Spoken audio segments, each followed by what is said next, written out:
आता पाणी भरवते पटापटा पटापटा म्हणलं, आता पटापटा कामं उरकावं म्हणलं, पाणी बिनी भरून घेते.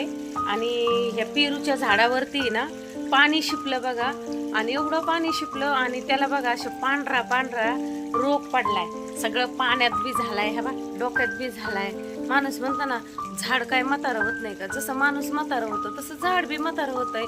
नक्की सांगा मला, खरं आहे का नाही म्हणलं. हे बघा आता एवढं टाक्यात पाणी भरलं, 8-8 दिवस पाणी येत नाही.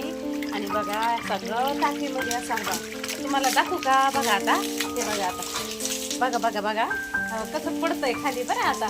नक्की हवा कसं उडतंय बघा, ते बघा दिसतंय का तुम्हाला पांढरं पांढरं पडताना खाली रोग. बापरे लईच पडतोय. अहो काय करावं मला सांगा तरी नेमकं, याला फवारा कांचा देऊ. लईच घाण पडून राहिली बघा खाली. म्हणलं असे सकाळ सकाळ कामं उचलून घ्यावं आता पटापटा. आणि आता कसं आहे, संक्रांत आली ना, संक्रांतीची तयारी पण करावं लागेल आता काहीतरी.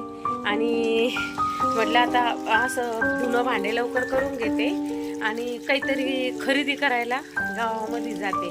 संक्रांतीची काहीतरी खरेदी करणार आहे.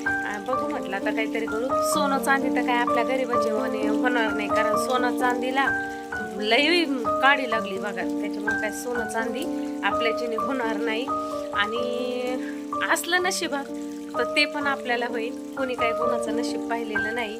आणि कसं असतं माहिती आहे का, कधी कोणाला हसू पण नाही, कोणाची मजाक पण उडू नाही.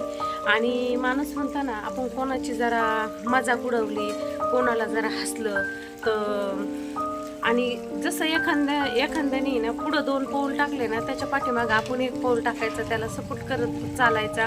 कारण त्याचं जसं चांगलं होईल तसं आपलं पण चांगलं करीन. कधी कोणावर जळायचं नाही, कोणाच्या बाबतीत वाईट बोलायचं नाही, कोणा बाबतीत वाईट विचार करायचा नाही.